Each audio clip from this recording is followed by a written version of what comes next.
We stand proudly in defense of liberty, and we are committed to protecting innocent civilians from the threat of radical Islamic terrorism.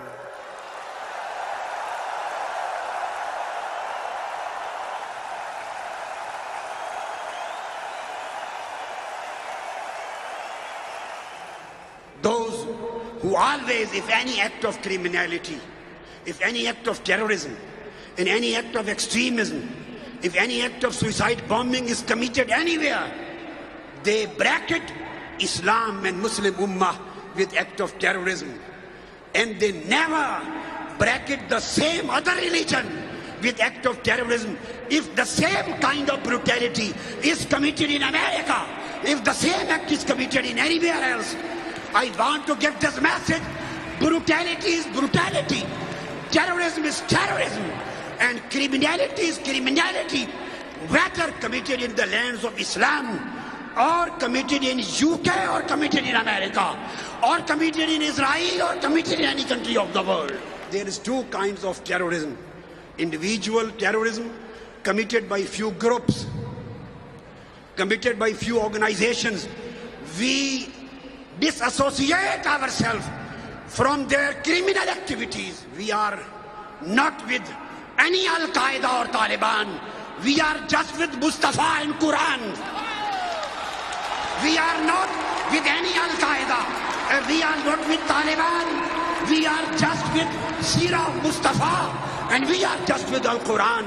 But on the other side, there are some states also committing acts of terrorism. We condemn individual terrorism also, and we condemn the state terrorism also. Any state in this world has no right to go forward and kill innocent and non-combatant human beings. So, message of this conference is that the terrorism committed by organization is an act of criminality, crime, and terrorism committed by the states and killing the innocent people, maybe in the name of war of terror, this is also an act of crime. We condemn this act and we condemn that act too. Islam is just about peace. Islam is just about tolerance. Islam is just about openness. Islam is just about love. Islam is just about accommodation. Islam is just about mutual trust. Islam is just about mutual respect. Islam is just about a dialogue, culture of dialogue. Ud'u ila sabili rabbika bil hikmah. Islam has nothing to do with any act of terrorism. It may be in any form, it may be in any kind, may be in any manifestation. We reject every act of extremism and terrorism in its totality, unconditionally and in absoluteness. During the warfare, in the battlefield, Holy Prophet saw, he said, you cannot kill women, you cannot kill children, you cannot kill priests, you cannot kill diplomats and ambassadors. You cannot kill the people worshipping in churches and synagogues. You cannot burn the trees. You cannot burn the people. And you cannot cut down the arms. So during the warfare, during war, Islam gives a message of peace. Islam does not allow the killing of non-combatants.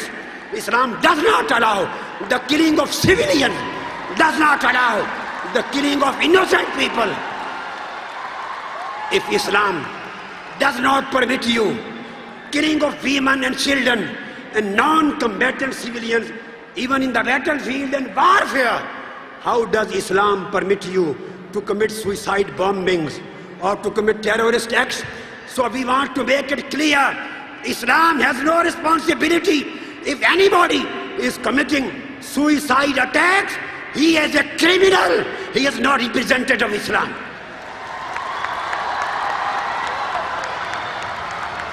If anybody is committing any act of terrorism on any pretext, on any conditionality, that terrorist is a criminal.